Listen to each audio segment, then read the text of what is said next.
Daniel Webster says that outreach is to extend services and activities beyond usual limits, and that is to surpass reach.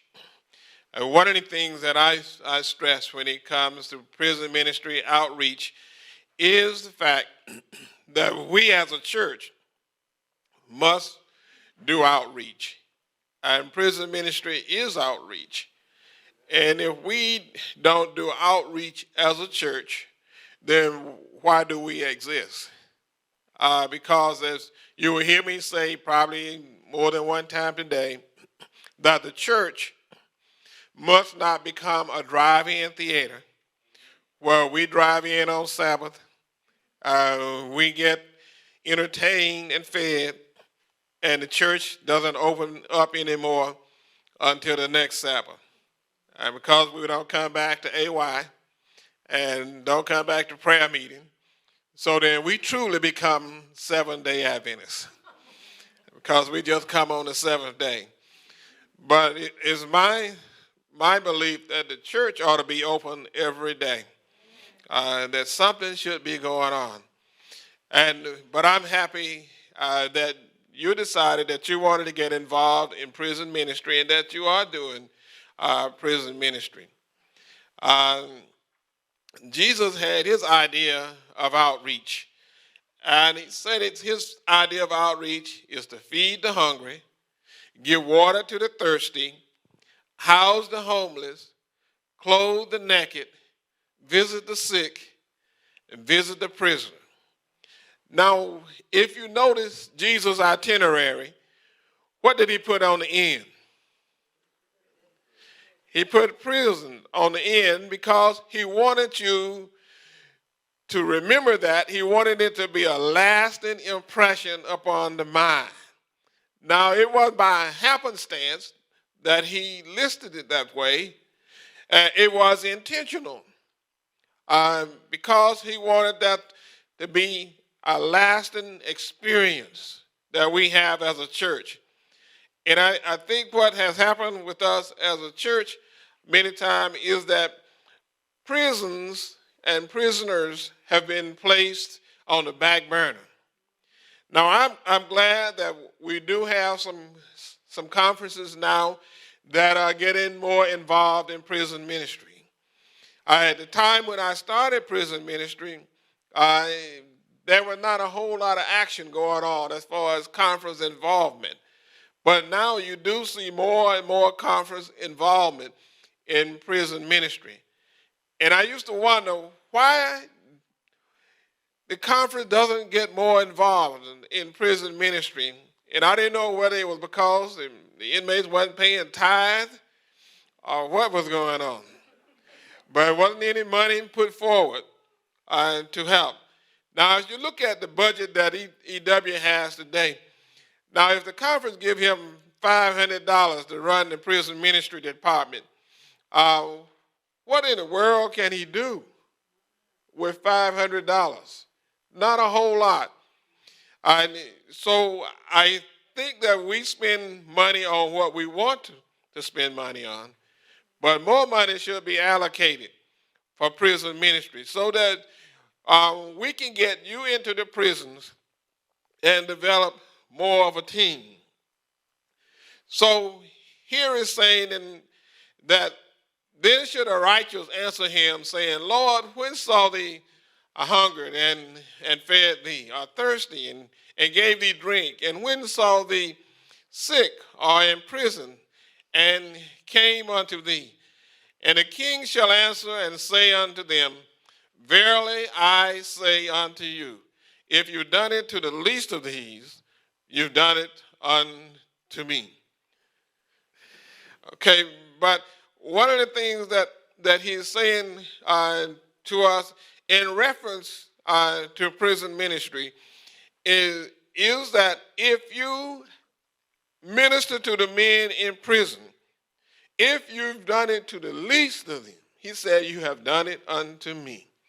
What Jesus didn't say you were in prison. Who he said was in prison? He said I was in prison.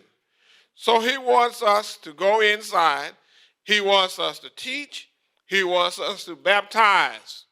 And it tells us that we need to go into all of the world, all of the prisons, and baptize them in the name of the Father and the Son and the Holy Ghost. And this is what Jesus has commanded us to do. So he wants us to loose the bands of wickedness.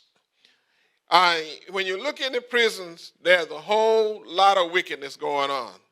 And when you think about the guys who are in there and the ladies who are in there, they have almost like been captives to a lot of things that are wrong.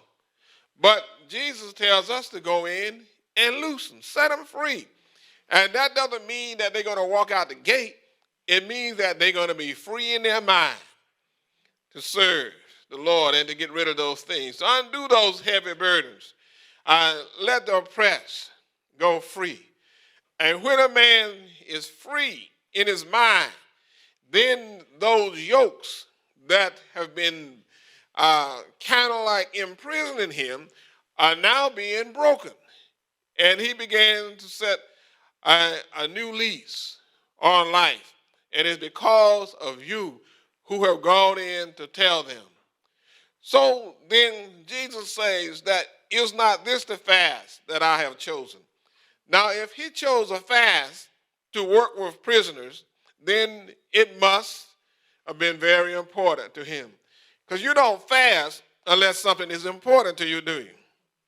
It has to be something that you want to do or something that you have a burden for you to fast. So Christ in his fasting was to loose those bands of wickedness and to undo those heavy burdens and let the oppressed go free and to break the yoke. And then he say, is not this to deal thy bread to the hungry? In other words, he's treating them as he would his own flesh. And that's what we have to do when we work with prisoners, is to remember that they are people just like we are. They may be locked up, but they're still children of the King. They're still souls that we have to work towards saving.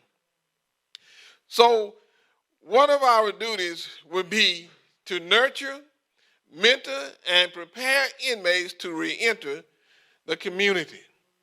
And when someone goes, even if they're locked up for 2 years, a lot of things change. And they still have to be nurtured so that they can make it back. To supplant the growing need for care and treatment services for inmates.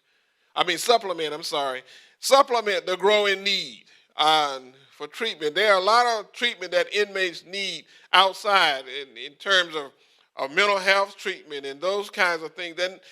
And mental health facilities may not be able to help all these people. But if we, as a church, have programs set up in the church where we can minister to them, it will make a lot of difference. And that's part of prison ministry. Whether we do it inside the prison or whether we do it outside the prison, it's still prison ministry. And today I hope to tear down every playhouse that's built why we can't do prison ministry. There is no excuse for anybody in the church not being able to do so. So we have to provide spiritual guidance, emotional support for inmates, because a lot of them have a lot of psychological problems. And you might not recognize it, but sometimes, at least 25% of the people who come out of prison have mental illness. They go through a lot. And it's easy for you to go through mental problems in the prison because it's a lot of frustration. You're kind of corralled by institutional policies, rules, and regulations, not treated properly. All those things go on, and people begin to feel like they're nobody. But with you, you can make them feel like they're somebody and that they're still a child of the King. And I try to tell them all the time, there is nothing that I can boast about being better than you. Because I know if it wasn't for the grace of God, I'd be in the same place. So in, in, in the essential ingredients that we need love and we need empathy. We have to be people who love. We have to be people who can empathize. That is putting ourselves in the same kind of position feeling-wise as an inmate who already is locked up. And we have to extend that kind of love that Jesus would extend. We must have that sense of mission, and that is that we'd rather be at the prison doing prison ministry than to be anywhere else in the world. We have to have that kind of desire to want to go every week and not to give up and not to get deterred, feel like we're not doing anything because of numbers. Don't let numbers determine your work inside of prison ministry. Because sometimes you may have 1, you may have 2, you may have 3, you may have 5, you may have 10, you may have 20. But God said for you to go and work with that one. The spiritual growth, not only do you want the inmates to grow, but you want to grow as well. Because if you are not growing when you go in to do prison ministry, then how are they going to grow? If we are stagnant, then they're going to be stagnant. If we are boring, they're going to be boring. Make your programs alive. Make it something that they would desire to come out to and to tell the others. But if we are excited, then they're going to tell the others in the prison, and they're going to come. Tact and wisdom we must have. Jesus always spoke the truth. He had tact, he had wisdom. He didn't never speak harsh or bad to anyone, but he was always truthful. Now, inmates, they can stand you being frank. They can stand you being genuine, but they can't stand you if you're a phony. Because, number one, they can spot a phony 50 miles out before it even get to land. Know why? Because they've been masters of it. And so if you're not true, they can pick it up right away. So you don't have to put on when you go in prison. You know why? Because you're already an emissary. You're already an ambassador that has been chosen by God. You are just like Moses in the mountain when God told him to go to Egypt. And you don't even have to worry about what you're going to say because he said, open your mouth and I will fill it. So you don't have to worry about that. You just go and speak. Humility and forgiving. We must be humble, and we must also have a forgiving spirit and then let the inmates know that God forgives them and accept that God forgave us. We'd be in the same position. God wipes out our sins, and when we look at our records, sometimes our records don't look so clean. When I started working inside of the prison, the only thing that scared me half to death was when I started reading inmates' records, and I saw, man, I could have been here too. That's the scary part. But the scary part wasn't walking in the prison among all the inmates or sitting on death row in a cell with 5 or 6 death row inmates, the most notorious killers in the state. It was just when I read the records and saw how easy I could be in there. Faithfulness and courage. Things must take place. We must be faithful in our obligation to go and do and keep our schedules inside of the prison. And we don't have to be scared when we go in because Jesus is with you. And you know what? As far as the inmates are concerned, there is an 11th commandment. And that is, thou shalt not hurt a free-world visitor. So you don't even have to worry about that. You know why they will not let anybody hurt you? Because you are their hope. You are their connection to the outside world. And if you don't come in, the prison would be a dark and a gloomy hole, and where it would be like a long corridor that has no exit signs, no hope. They would be totally frustrated. And so the Department of Correction is glad that you come, because the Department of Correction is short-staffed. We don't have enough employees to take care of the needs of the inmates. So when you come and volunteer your time, it is more than a blessing for you to come. You are God's angels that he sends inside of the prison to help those who are in prison. How to communicate with inmates is important.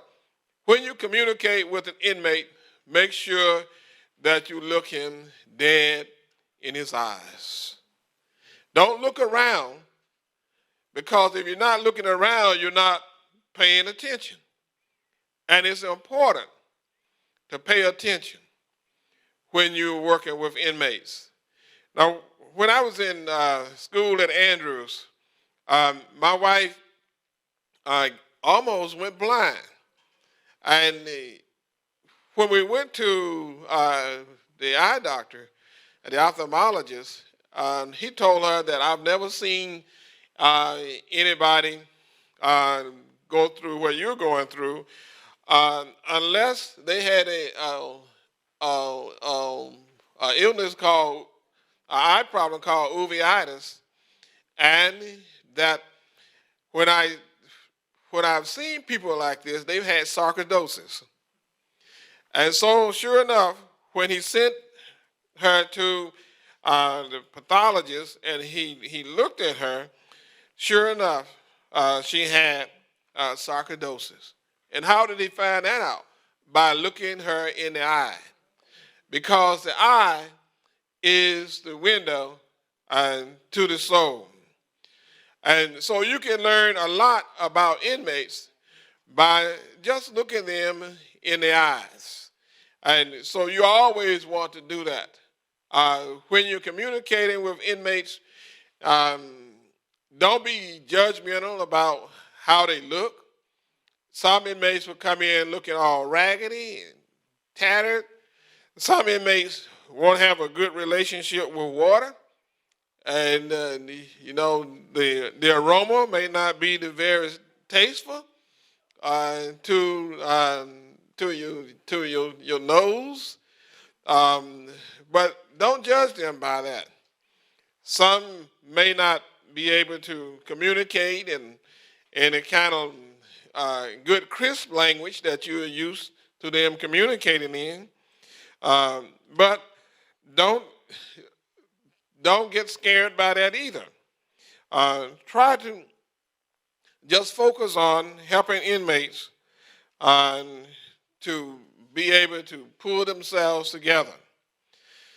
So I'm suggesting that even when an inmate gets on his hobby horse, and they may say something that as an Adventist, that this is really not what we believe, and I can't agree with that. So what you do, as soon as he says it, you go and you try to correct him. So I'm saying to you, don't try to correct him.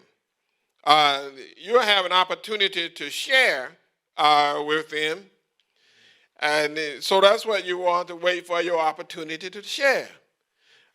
Because we know pretty much our doctrines.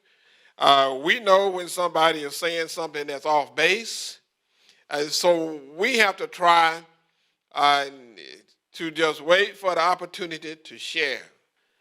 So when you get on a defensive listening journey, so what we do is that we destroy the opportunity to really reach that person, because we don't ever want to come across argumentative.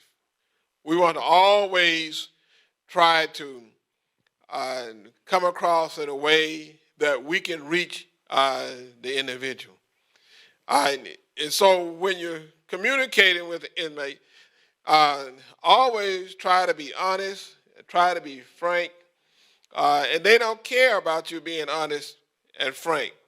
They just, they don't care about you being frank and fair. They just want you to be honest. And that's important because when you're talking with people, you want them to be honest too, don't you? And so they are people and they want us to be honest when we come in and when we talk to them. So I'm suggesting that we always be honest. And the other thing is that we want to always try not to come in and tell the inmates when we're communicating with them, look, I can do this for you, and we know that we can't. Don't ever tell the inmate that I can do this for you, or I promise them and make promises that you can't keep. So then when we do that, we become like the administration. The administration have lied to them so much about what they can do, and they don't do it, so that if we come in and say this and we don't do it, then they say, well, you all know different from the administration. So we come in to give them hope. We can't promise them things beyond as far as things that can be done in a tangible way that goes beyond what the administration would allow. So try to stay clear of that, and if there are things that inmates want and they're asking you about, always try to make sure that this is cleared with the chaplain, the volunteer coordinator, the warden, the jail superintendent, or whoever is in control. So it's important that we know how to communicate with inmates when we are talking with them. And they are people just like you. And the other thing is that if one of the ladies come in and the inmate say, oh, you sure pretty, you're sure fine, I like the way you look, just tell them thank you and move on. Don't entertain the conversation with them, because you don't want them to get the wrong impression. And sometimes when you just smile at them, they may say, man, did you see how Gal looked at me? Well, Gal wasn't thinking about him, but they got the wrong impression. So in communicating, we must be friendly, but not overly friendly with him. So you do draw a line, and we'll talk about that in terms of how to work with inmates. Now, in working with inmates as a volunteer, one of the key things that you want to be guided by is the Holy Spirit. You want the Spirit to guide you. You want it to direct you in all that you do and all that you say with inmates. And the other thing in terms of working with them, and as far as your volunteer team is concerned, try to avoid any type of intimate relationships with them. Because basically all that a lady can say about an inmate if she gets into a relationship is, all she can pretty much say is that I know where my husband is. I know he's not out in the streets because he's going to be there. And what happens is that if you find someone that you like and you get attracted to him, please get off of the team. Because what happens is that you're going to mess the team up, and the team not going to be able to go in. So get on the inmates visiting list if that's what your desire is. And my suggestion always is that if there is someone, let them get attracted to you from the standpoint, number one, they love the Lord more than anything else. Let them be a member of your church for a couple of years. Let them work for a couple of years. Let them get their own place so they can be independent, because you don't need a liability. Uh, let them do that. And then after that, if you feel so inclined, then tell them, yeah, you can take me to McDonald's or somewhere like that. And so what I'm saying is, uh, try to avoid all of that stuff and save yourself some headaches. Because a lot of guys will treat you real well while you're coming in, as long as you can bring them something. And once they get out, they'll dog you out. And they'll leave you hanging dry. So really, prison marriages, just like if you know anything about football, like the Oklahoma Sooners wishbone offense. They fumble a lot. It's high risk. So you kind of want to be careful in that kind of relationship and working with inmates. Another thing working with inmates is that don't let an inmate talk you into bringing anything into prison or taking anything out. They might come up to you with a good excuse. They say, they may say that could you deliver this letter, mail this letter for me?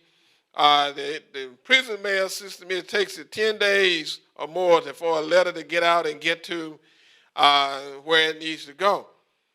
But the thing is that prison mail goes out every day.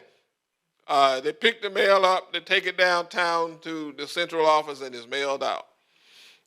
So if you take a letter down to the front, when you're going through the guard gates, how you know that it's not a setup?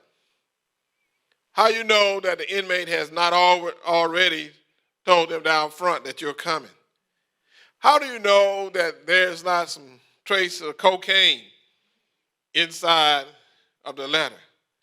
And you might say, well, look, how could that be? You mean there's no drugs in the prison? But in reality, we know that's not true. Because any drug that you get on the outside, you can get it inside of the prison, and you can get a purer form of the drug on the inside of the prison. How do they get it in?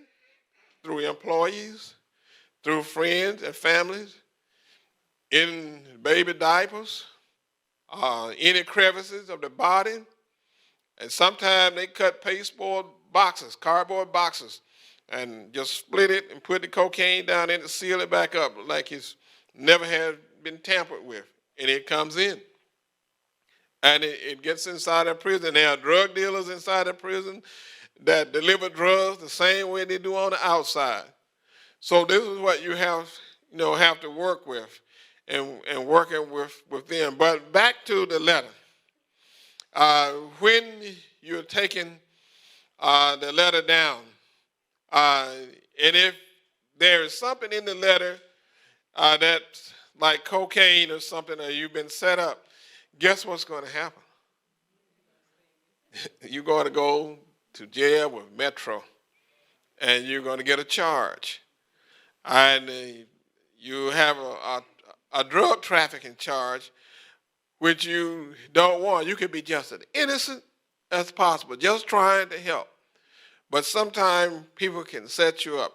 The thing about it, if you ever do something that's against the rules of the prison, then you have compromised, and then you set yourself up for something else that they can blackmail with you and hold over your head if you don't do the next thing that they want you to do. So I'm suggesting to you, always obey the rules of the prison, and you never have to worry. And the thing is that all of you who work inside of the prison, you are unpaid staff for the Department of Correction. We are liable for you when you come through those gates inside of the prison. So you want to always obey the rules. The other thing that you want to make sure is that when you come into the prison, just bring in those things that you need to bring in. And that's primarily just your ID that you have to come in and out of the prison. Your car keys, And a lot of prisons now, they have lockers at the gate that you can just lock your stuff up in and get it when you come back out. And you don't want to take any medication in. If you have to take medication, take it before you go in. And then you can do whatever you need to do when you come back out. And the reason that you don't want to take medication in is that they could accuse you of smuggling pills inside of the system. And that could get you in a whole lot of trouble. Now, sometimes we say that don't take in open packs of cigarettes. But we know that being good Adventists, you don't have any cigarettes anyway. The reason for that the cigarette packs have to be closed is the fact that you can hide those little funny cigarettes in there. You can hide some joints, you can hide some jimmies inside, and a jimmy is a cigarette that's really just laced with cocaine. You can take it on the inside. And inmates who love drugs and haven't gotten over it, they love to smoke that cigarette because that would give them the kind of buzz that they're looking for.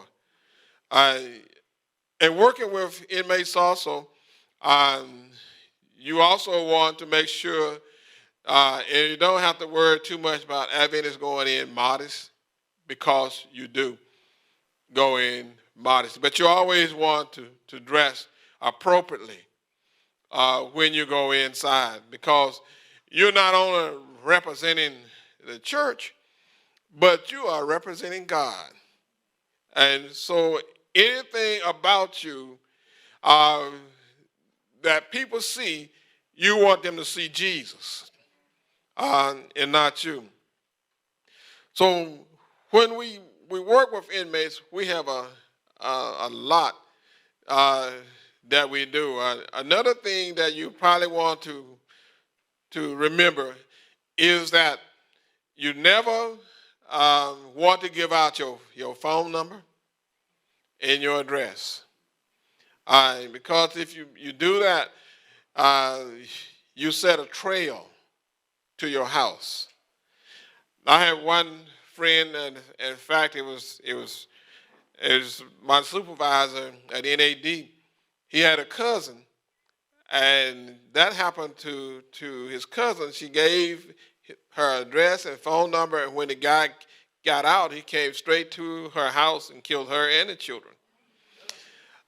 So never give your phone number out, and it may not be so much that you are scared of that, but think about your phone bill when you give out. Every time you get a call, it say, "I collect call from the Department of Correction," where you accept. And if you accept that call, and by the end of the month, because inmates kind of like phone junkies, they'll call you 10 times a day. And you just think about it, just even if it's local and it costs $2.50 or $3 every time you accept that call, well, think about what would happen if you have 100 of those at the end of the month. Because many guys' parents' phones have been cut off, and when they get the phone back on, they put blocks on them to keep them from calling home. So it can be an expensive venture. Is the other reason that you don't want to give out your phone number and your address. You don't want it to set a trail to your house. Now, there is nothing foolproof about keeping someone from getting your phone number inside of a system because there are phone books inside the prison. There are computers inside of the prisons. And some guys can get on the computer. And that's not a good thing. They try to keep them off. But I know that there's some guys who are trusted. We had one guy in prison that the warden pretty much almost let him ran the prison computer-wise. And so he knew everything. In fact, he used to be the drummer for Kenny Rogers. And he got 20 years in prison for killing his wife. And he finally got out, and he's really a good guy. And he was just strung out on alcohol and drugs. But I thank God that he changed his life. And working with security is another important thing that we have to do. When working with security, sometimes when you come through um, through the guard shack or by securities, sometimes they can act a little strange. And they can give you a hard time, but don't waste your time fussing with them. If they're doing something or treating you bad, tell your group leader. Let your group leader tell the chaplain or the volunteer coordinator or the superintendent. Uh, the problem is if you stand there and argue with them and get on a soap opera, is that they're going to brand you and they're not going to let you in. They're going to make it hard for you to get in if you get in. Because what they do in correction is that they teach officers how to write you up so that it will stick.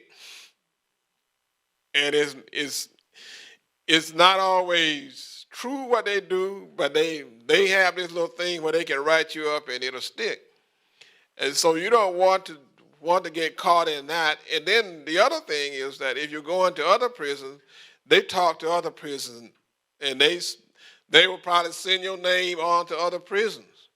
So what you want to do is you want to stay out of that, and just let your group leader handle that. That's what your group leader is for, to discuss issues and problems that you are having with the appropriate personnel to get some help for you. You do have recourses. If the chaplain doesn't do anything for you, or if the jail superintendent, you can go to the warden, you can go to the commissioner of corrections, but it almost get like the elephant in the skunk. Sometimes you don't even know whether it's worth the stink. Because if the chaplain want to set up something to try to keep you out, it seems like they get in their way on doing that. Now, when I was a chaplain, I had to work with everybody. I don't care what denomination you were. Native American Indians, pagans. I had to work with all of them. I knew whatever the pagan needed to practice his religion, I had to provide it for them. You know why? Because the federal law said that I had to do it. Now, did I really want to do that? No. But I knew that because of my position and what I was doing, that I had to comply with the standards. But the Lord blessed me in both of those situations because the Native Indian, American Indian, and the Panthers, they joined the track team. And when they went out the gate one day, they took off running, and we didn't see them anymore. And so that ended all of that for me. And I just say, Lord, you're so good. But what I'm really saying is that that we do have to learn how to work with people. And when you go in, you're going to have Baptists that you're going to work with. You're going to have Catholic that you're going to work with. You're going to have Presbyterians. Try to learn how to work with them. And when you're working with the inmates and security, don't sheep steal. And they call it proselyting. In other words, don't tell them that the Baptists don't have the truth. You all need to come on over here with us. That's the easiest way to get kicked out of the prison. So never get caught in that trick. So what happened with inmates is that they go to all of the services that come in. And if you really got something going on, they're going to be there with you too. So one of the things that I suggest, is that when an inmate is finished your program and they're coming out, make sure you're able to transfer that guy or lady some kind of way to somebody in the church for them to nurture them and follow up. Department of Correction rules are not going to let you do it directly. But somebody else in the church can take over and make sure that that person get grounded. Now, there are some cases where you may not be able to avoid getting involved with that person. And one of the cases that I had is that I met a guy in prison, and in fact, his name was James E. White, and but the E stand for Earl. He came to prison. He got a 35-year prison sentence for killing his brother-in-law, and he was kind of like a connoisseur of the finest drugs in the world because he was in the Navy and he traveled, and that's what he did. So he came to the prison where I worked, and we just started talking, and I would see him smoking cigarettes, and I told her one day, I said, you know what, every time you puff this cigarette, it's taking 7 to 10 minutes of your life away from you. And then I never said that to him again, and every time I passed him, I just said 7 minutes. And it kind of stuck, and later on, he quit smoking cigarettes. He joined an organization called Don't Follow Me that I started in prison.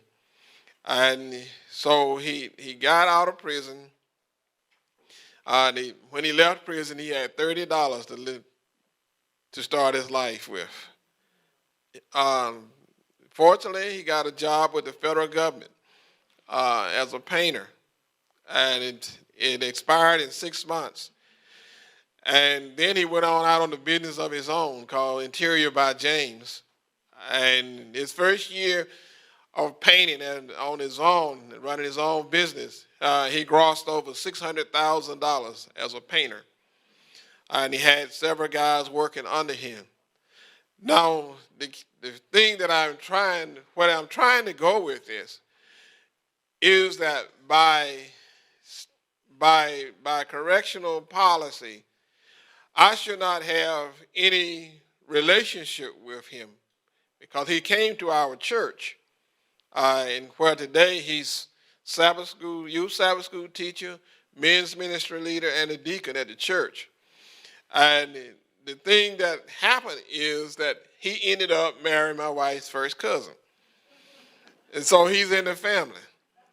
Now, how do I disenfranchise him and push him to the side and say, I'm not going to have anything to do with you? But I can't.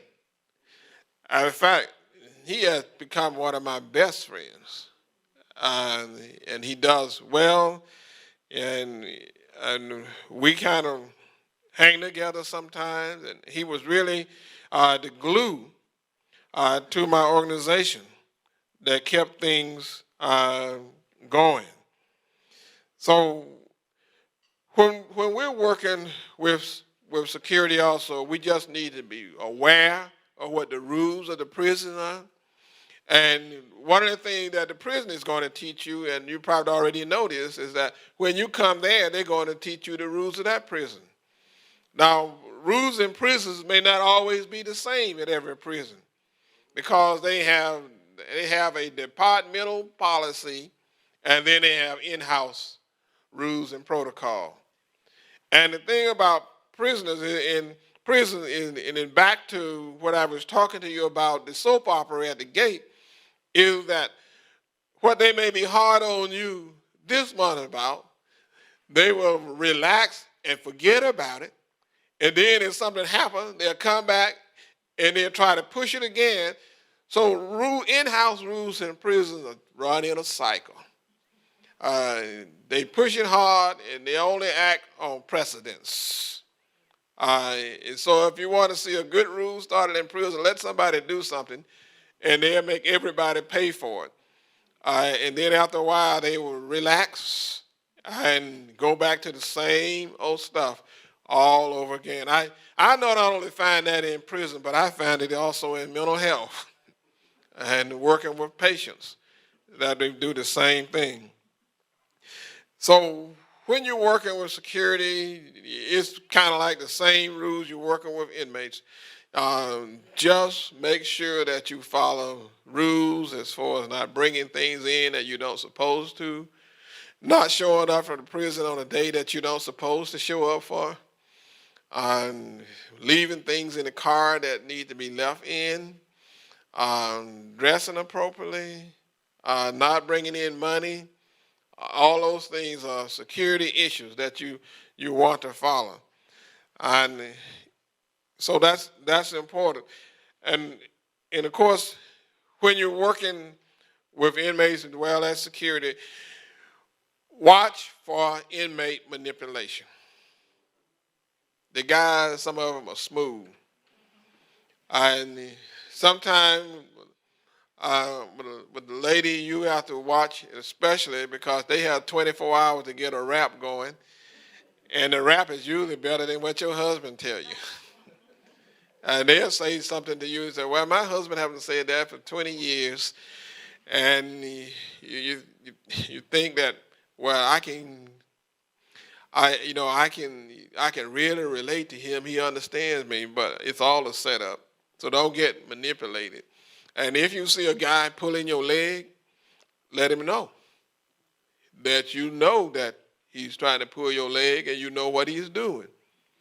And inmates appreciate it when you let them know, and this is that word, you got to let them know that you know what time it is. That's their language. Let them know that you know what time it is. Don't let them manipulate you and pull your leg. Now, another thing that I want to kind of make you aware that going into a prison is not a mandatory experience that everybody must do. And you know why? Because it's not everybody's cup of tea to go inside and hear those doors slam behind you. Some people just get frightened to death when they hear those doors slamming behind them. And of course, I can understand how they may feel about it. But the good thing is that you know that you're going to come back out. But don't worry too much about that. But what I'm trying to get across that is that there are things that you can do in prison ministry that really don't require you to even put 1 foot behind the walls. A lot of things that you can do. We're going to talk about one, and I think Ron probably going to talk about this later. And that's a transition house. And starting transition houses is so important. Why in our church is that we could be in a city as big as Atlanta, and the church doesn't own not one transition house. Why not several churches can't come together and start a transition house and pooling your financial resources together, your physical resources, everything that you need to get it off the ground and to run it there. And the reason that transition, I think, houses are needed so badly is among women. Most women, when they come up for parole, they got to have a place to stay in order to get out. And it's the same thing for men too, but I have seen women parole get rescinded because they got down to the last day and they still hadn't found a place to stay, and they tell them, you can't go home. Now, the only way that they can still go home regardless is that, see, there's what we call a red date, and that's the release eligibility date, and that's the earliest time that you can be paroled from a prison. Then there's a mandatory parole, and that's when no matter what happened, you got to go. And that's when your sentence expires and it's no longer effective, and that the person has to go at that point. And expiration sentences mean that you're not on paper or on parole anymore. mandatory sentences, you're still on parole, but your sentence, you have to go home because that was the maximum amount of time that you could serve on that particular sentence. But what these ladies have come out to the red date, and that was the time that they could go home, and they didn't have a place to stay, so they couldn't go home. But if it had been mandatory, well, you got to go home anyway. And so if it's mandatory and you're out and you don't have a place to go, then you're back in the same position that you were before you got locked up. You're back in the same neighborhood, same environment, and you're dealing with the same people and the same personnel, and you're back out there, and you all might not know these characters, but you're back out there with Pookie, Ray Ray, and Bubba and them. And when you out there with them, it's not so nice. And that's a kind of like a inner city type of experience that you go through and working with some individuals. So if they go right back in the situation and don't have a decent place to stay where they can have an opportunity to make it, then they're going to come right back. I was within 3 years, usually anywhere from 68 to 78% of people come back to prison if they don't have things lined up for themselves. So in the church, there is a bad need for transition houses for women. Bad need. And if you really want to set up a transition house, it is possible. There is money that you can get to set up transition houses. In fact, the president's initiative had millions and millions of dollars to work with prison inmates. And you have to get in basically on this money like from January through June. And after that point, then you got to start over the next year. But there's money to work with those who are coming out of prison as far as providing somewhere for them to stay. Now, there's another interesting little house that, and let me say this before I move to this, is that when you're doing transition houses, guess what? You don't go inside the prison. That's all on the outside that you can do, and church members can do. And so it takes that strain off of you from being scared to go behind the walls. Now, another kind of house is a guest house. A guest house is simply no more maybe a 2 or 3 bedroom house that you may have. And what the guest house does is that it provides living quarters for inmates' families who had to come from out of town, that they could stay there for the weekend, and they could go to the prison the next day and the next day, mostly Saturday and Sunday, and they can visit their loved ones. So what you provide in the guest house is that you have the bedding, you have a pantry where there's food in there for them to cook for their family for over the weekend. And you probably have a TV in, but probably no telephone. You got your bathroom facilities and all your cleaning stuff is in there, so that in your rules for them staying that they have to clean up before they leave. And of course, you're going to have somebody overseeing and taking care of it anyway.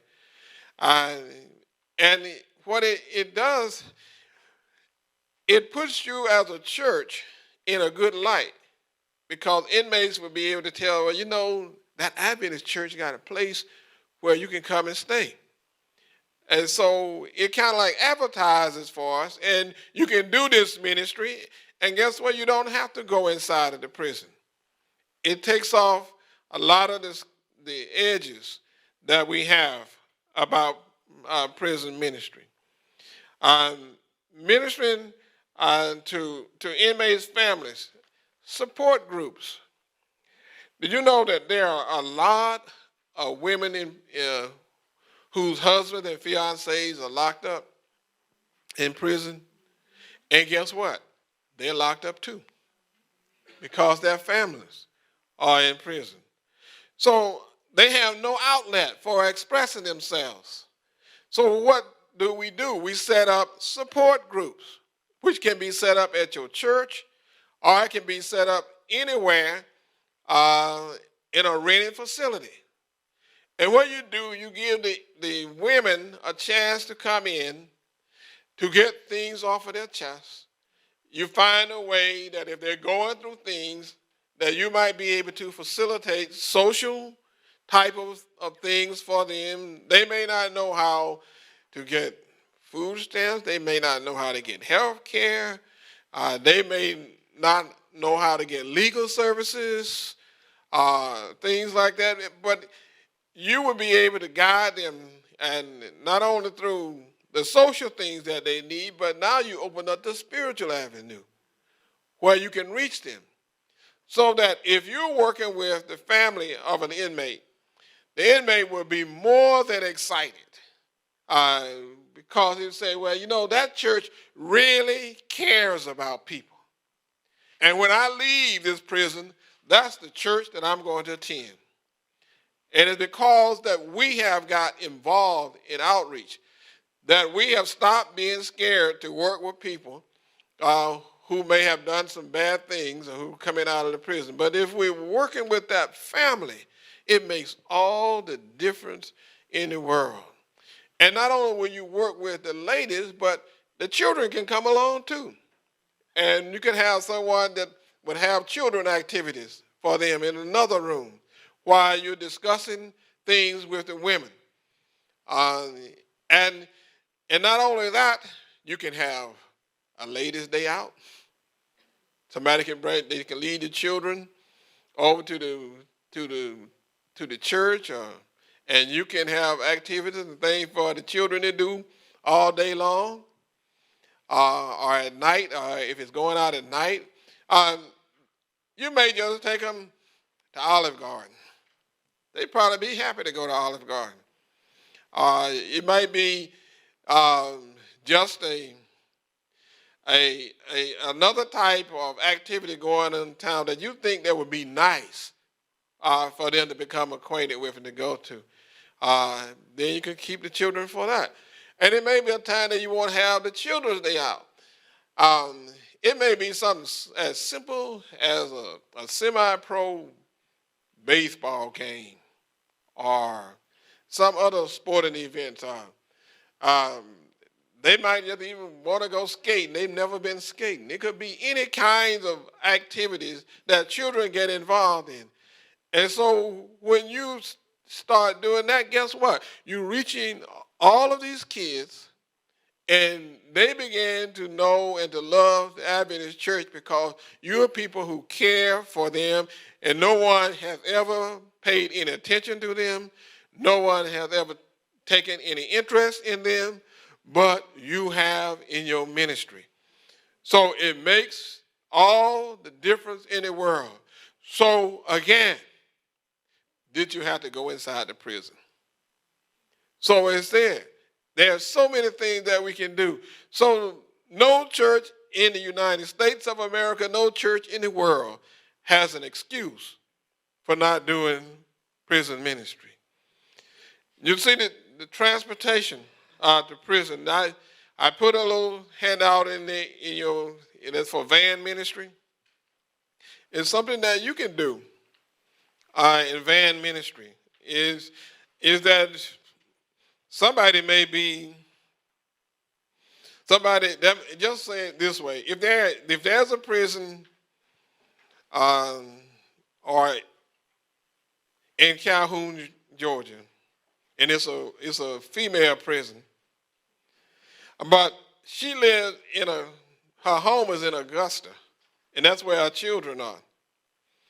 So if you're living in Augusta and you have a van ministry, you can bring the children to Calhoun. so they can see their mom once a month. It keeps families together. It keeps the bond between the mother and the children. And not only that, uh, while they're riding along, you give them literature packages. You have their phone numbers. You have the names of the children. And whenever you do summer camp or any other type of program that involves children, guess what? You already have the names.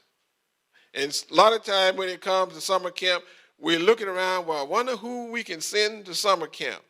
But in prison ministry, you have the grandest opportunity in the world to have the names of children, of inmates and inmates' families that can qualify to go to summer camp. I know of a church in Columbia, Tennessee, that the reason it exists today was because of summer camp. One child went to summer camp, came back home, whole family joined the church, and the church exists today. So when you get involved with children in that way, you can see that the effects of it can be tremendous.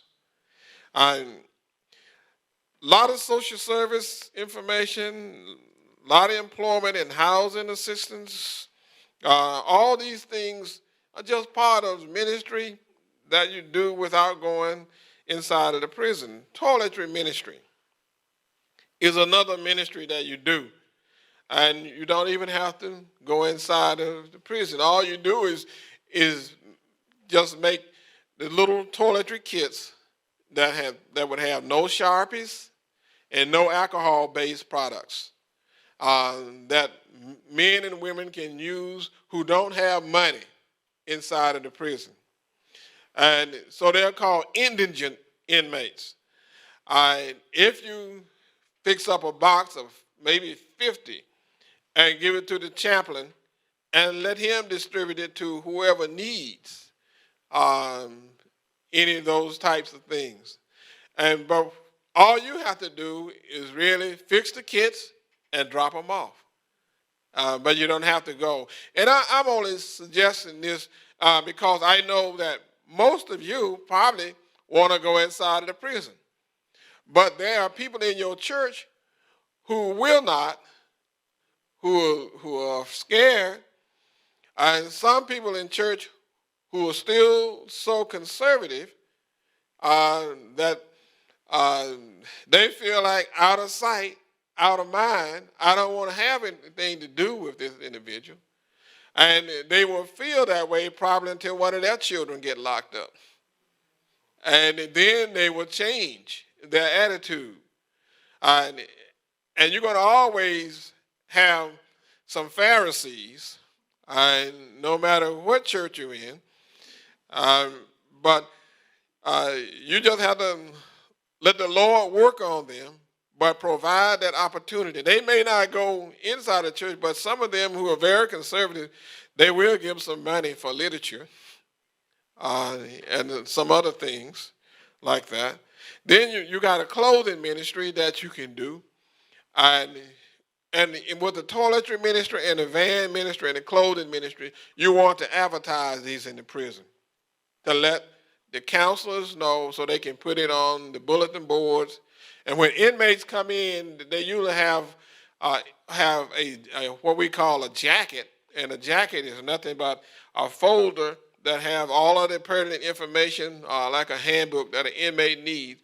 And one of the things can be in that folder is that whatever Adventist church it is, that we have a clothing ministry, we have a toiletry ministry, we have a van ministry with phone numbers of how to connect. And the phone numbers are always to the church that they will have. So in the clothing ministry, many guys, or most guys who are in prisons, they don't have anything but designer clothing. And it says Georgia Department of Correction on the back and down the side. Those are designer clothes they have. So they need some street clothes. And if you have clothing a clothing ministry where you can really supply them with maybe about 3 changes of clothing. That will be clothes that they can get back and forth to work. If you have something that they can wear to church, then you supply those. But it is a ministry that you can do without going inside of the prison. And it's so important to be able to do these ministries. And the only reason that I'm sharing this with you, and I know that most of you already probably know a lot of these things, but I'm sharing it because for so long, the church has sat back and say that I'm scared to go behind the walls and do prison ministry, when you can do prison ministry without going behind the walls.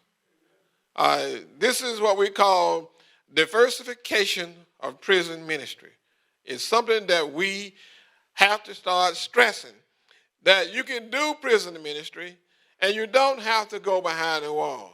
But if you have the fortitude to go behind the walls and do it, then by all means, because God is sending you. We're going to get some questions a little bit later. God is sending you behind the walls to do that.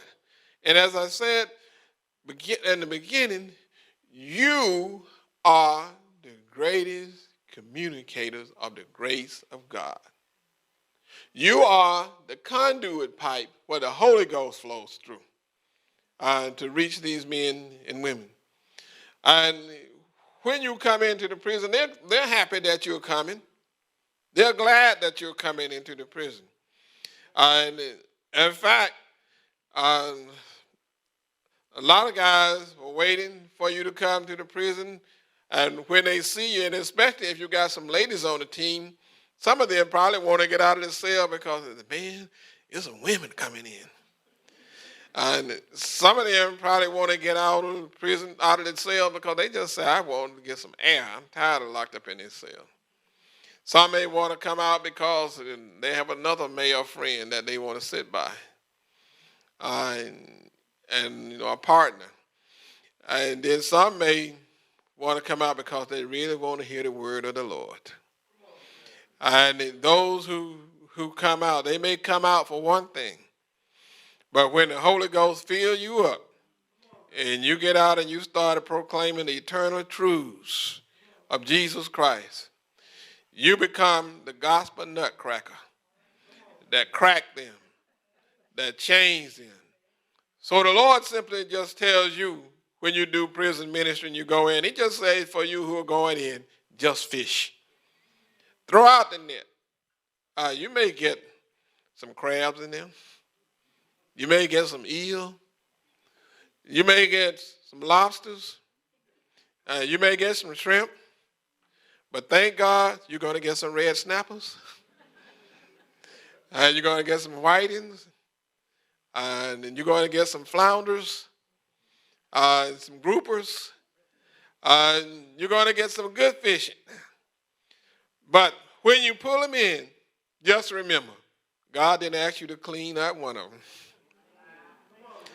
That's the Holy Ghost's job. He cleans them up.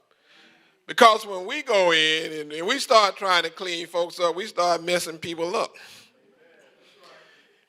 Stop eating that hog meat. You got to stop smoking that cigarette. You got to stop doing this and doing that. But Jesus will take care of that. Jesus is the sum total of the doctrines. He's the sum total of the health message. He's our all in all. And then we introduce them to Christ. We don't even have to try to make them Adventists when we go in. And that shouldn't be our thing to make them Adventists. It should be our thing to introduce them to Jesus Christ. And when we introduce them to Jesus, it's like throwing out that net. He will clean them. He will straighten them up. The Holy Ghost will prick their hearts. The Holy Ghost will teach them just like he taught you and I. When I first came into church, I came in through Herbert W. Armstrong, listening to him on the radio. And when I joined the church, Um, it was interesting because I asked somebody at the church, well, after I learned about the Sabbath, well, who keep the Sabbath? I asked, and I was a member of the Baptist church, and he said Adventists. And so I was working on Friday night, so I just got up on Saturday morning. I said, I'm going to find the Adventist church. I went looking for the church, and the road ran out into a cemetery, so I don't think that's it. And I turned around, and I headed north, and I had gone so far, I said, oh, forget it. I'm tired, I'm sleepy, I'm going home and get in the bed. I made a quick right, then another quick right, and looked to the left, and that was the Adventist church. And I got out of my little red 66 Mustang GT and walked through those doors, and they greeted me as soon as I came up the steps, said happy Sabbath, and gave me an embrace and a hug, escorted me to a seat, and the preacher was preaching a sermon, let the fire fall, and it fell on me, and before he could get through preaching, I was standing in front of him. I joined the church that same day, and in fact, and ended up, once I did that, then now I'm standing there before my supervisor and tell him that I cannot work anymore between sunset Friday and sunset Saturday. And he told me, you can't work, you don't have a job. And so he fired me on Friday. He called me on the phone on Monday and told me to come back to work. And the next Friday, he fired me again. And the next Monday, he said, come on back to work. The next Friday, he fired me again. The next Monday, he said, come on back to work. The next Friday, he did the same thing. Then he said, come on back to work. And the next Friday, he called me in. He asked me, are you going to change your religion? I said, no, I'm going to be a Seventh-day Adventist for the rest of my life. And he said, well, we'll just create a shift for you, 9 to 5. And I worked there until I left. But in the process of, becoming an Adventist, I didn't know everything because really no one in the church had taught me nothing. I just knew what Herbert W. Armstrong said. And so in the process of that, listening to what Herbert Armstrong, then some people who were not even members of the church, and this one gentleman who was in a wheelchair, I went to somewhere, and I went to this restaurant that Sabbath after church, and I bought me a barbecue pork sandwich. And I was there eating. He said, Adventists don't eat pork. And so the Lord used him to teach me, so I never ate any pork since then.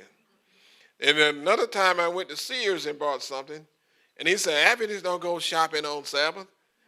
And so that broke me up from that. The Lord was like using the donkey to teach me because nobody was teaching me in church. But it's the same thing what was happening, that here was a crab that had been pulled out of the water, and now the Lord was cleaning me and getting all those habits and away from me, the things that I was doing. I never smoked cigarettes. I tried to drink a little champagne, and I wasn't too good at that. And so all of that was taken away.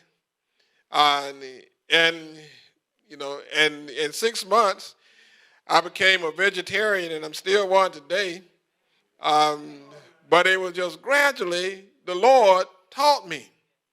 So what I'm saying this to say is that when we're working with inmates, we don't have to make them Adventists. The Lord will gradually teach them if we introduce them to Jesus and show love and compassion for them. And they will come to love you and appreciate you for teaching them. So it's important. So you have the prayer literature ministry. Everybody can get involved in that. But another ministry that is good is simply in children's ministry is the Angel Tree Ministry. And that is during Christmas time, you can get the names of inmates, their sizes, and you can, inmates' children, their their sizes, and you can provide clothing and other things for those children. The Church of Christ Church was a wonderful church working with me with the Angel Tree Project. Uh, Sometimes they would get all of the inmates' children's name from that prison. I remember I gave them 284 names of children. And did you know that that church took all 284 names and they divided it up among the membership? And sometimes even one child would have a garbage bag this high full of clothes and toys. And I had a room in the chapel, and my room was packed from the floor to the ceiling with stuff that church gave for those children. And it included bicycles and tricycles, and the things that they bought for them. They didn't go to the dollar store and buy some pants that the first wash and they'll be capris, because they would have drawn up some. They brought them quality things that they would buy for their own children.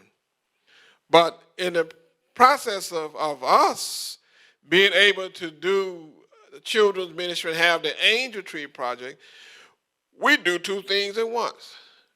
We help the children during those special events, and then we got a whole list of kids for summer camp that we can send to summer camp. We have a whole lot of list of kids that if the guys want to get involved with the boys and have athletic teams, basketball, pee-wee football, and basketball, swimming, and girls are also involved in sports now too, that they like sports. So you can get involved in all those things, and plus other kind of little things, dignity schools, teaching them dignity, where children learn to grow up, to be respectful, to look the part, teaching them how to dress, so that the girls, when they grow up, they won't be looking like hoochie mamas with their dress way up here, and they have more heel than they do skirt. Boys won't be walking around with their pants hanging between their posterior and down here. Because if the Lord wanted you to wear your belt right here, he would have put another waistline. So we teach the boys how to walk around and be respectful. A lot of kids don't do better because they don't know better. And if we can provide things where we teach them how to do that, we teach them other kinds of skills that they can take and they can move forward in life and recognize that they can be anything that they want to be in the United States of America.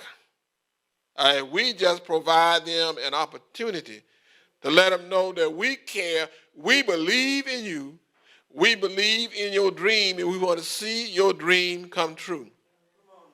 And learning how to be, we can learn how to be, just as a good prison ministry team and finding people who can do these things for us, we can learn how to be good role models for them. A good role model for a child is not Michael Jordan or Michael Jackson or any of the top sports figures. You're the best role models for them. You're good role models. Their parents are good role models. You want children to be able to see things that are real, and that although they can reach their dreams, you want them to have also a reality check of things that they can do and whatever their skills are, helping them to get there. Then, of course, you have your educational things that you can do and job preparation. They need to know how to get a job when they come out of prison. And you can have people set up at church who can teach them how to do resumes, fill out applications, how how to dress for interviews, how to interview. They all need to know these things because they don't. Um, what kind of interview skills would you have if all that you did was stand on the corner and sell dope? You wouldn't have any skills. So they need to know these things. Because I firmly believe that if a guy can stand on a street corner and walk up to my window and ask me if I want to buy a dime package, uh, he can sell anything in the world because he has the nerve, one, and he's not intimidated. He can be an extraordinary salesperson and doing the right thing, and the police don't have to kick his door in to take what he got. So, teaching people job skills and getting them prepared for jobs is so important. And one of the things that we could do in our churches that we don't really do is that you can have a computer system set up in your church, a computer room, where it can be connected with the unemployment office, where that people can come in and surf the net and look for jobs. And it would be tremendous for the church because then people would know that, hey, this church really cares.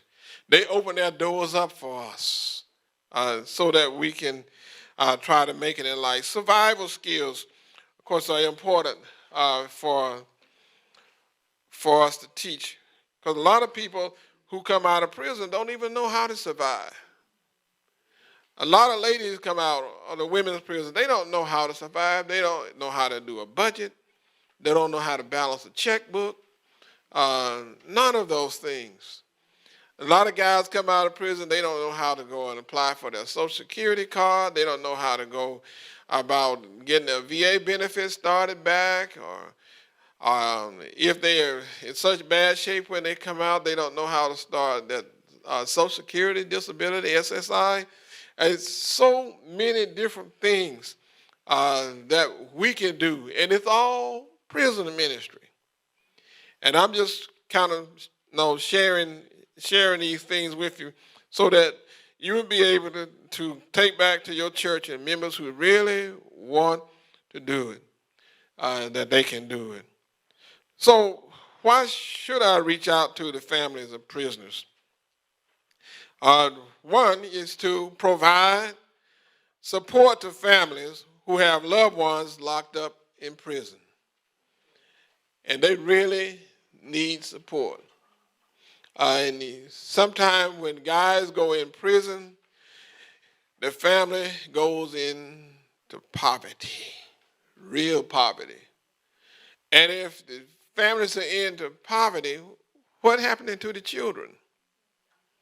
They go into poverty. If it boys in the family, what are they going to do? They're going to steal.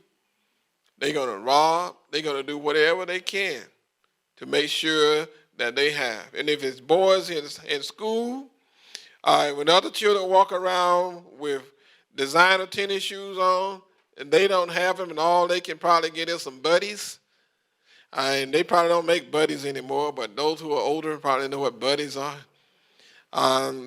If that's all that they can get, or get some Kmart specials, then they're not going to be happy with that because they want to be dressed like the other.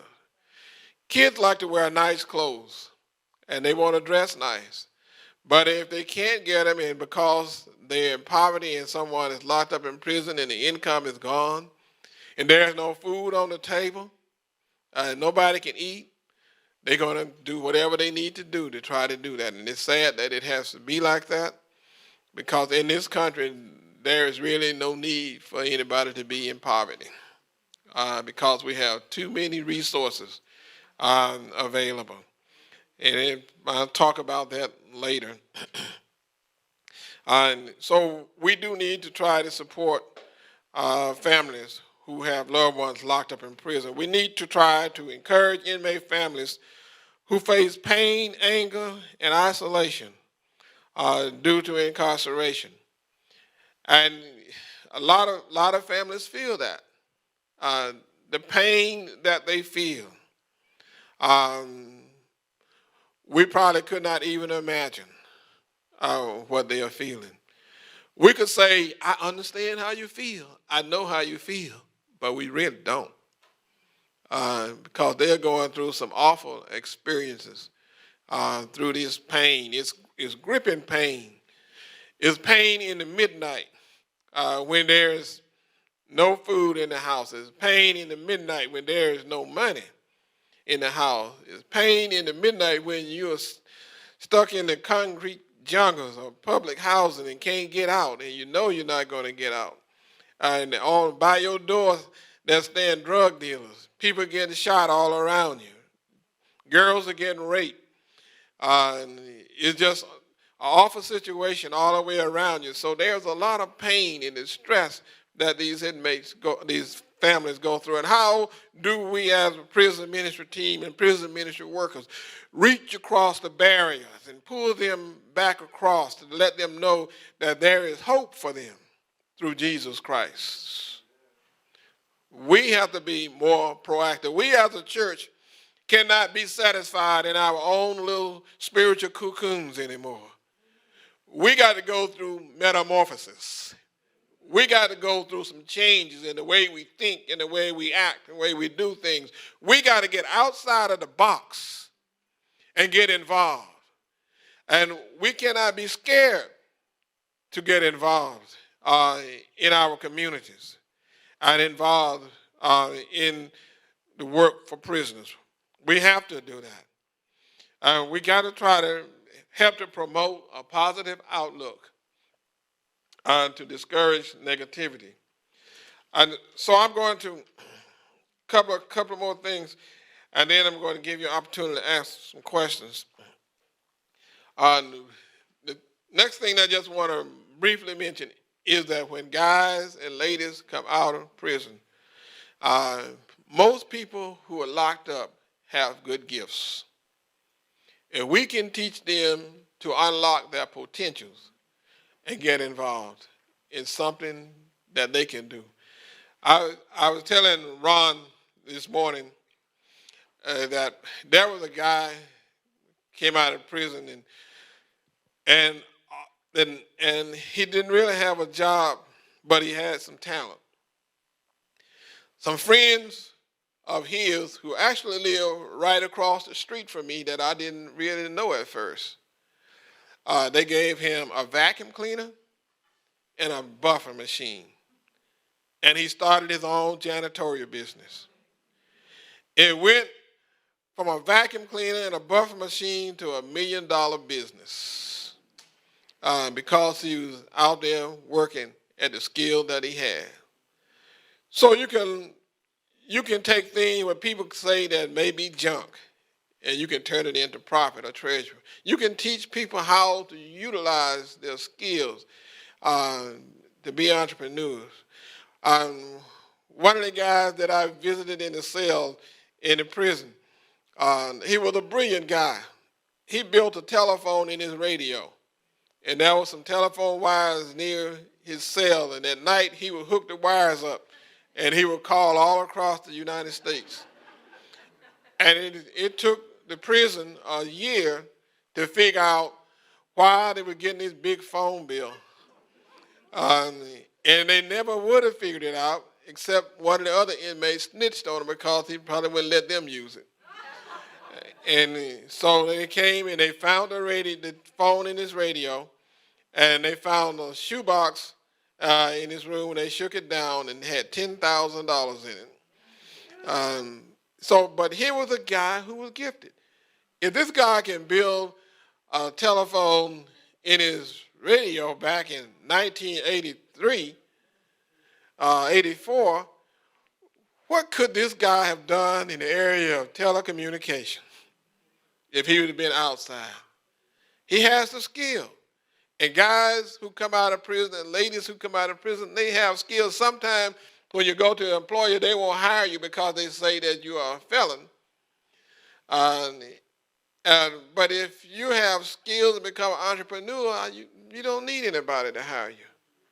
So if you teach guys how and ladies how to utilize their skills and be entrepreneurs, they can survive in life. They can make it on the outside without an employer. They can become the employer, and they can employ other folks under them. But that's one part of prison ministry that we can do, and especially when you do prison ministry, you are going to run across people. And once you finish talking with them, you're going to recognize that this guy is skillful. This lady really has a lot of talent, just needs some help. So I want you to just think about those things as you do your prison ministry.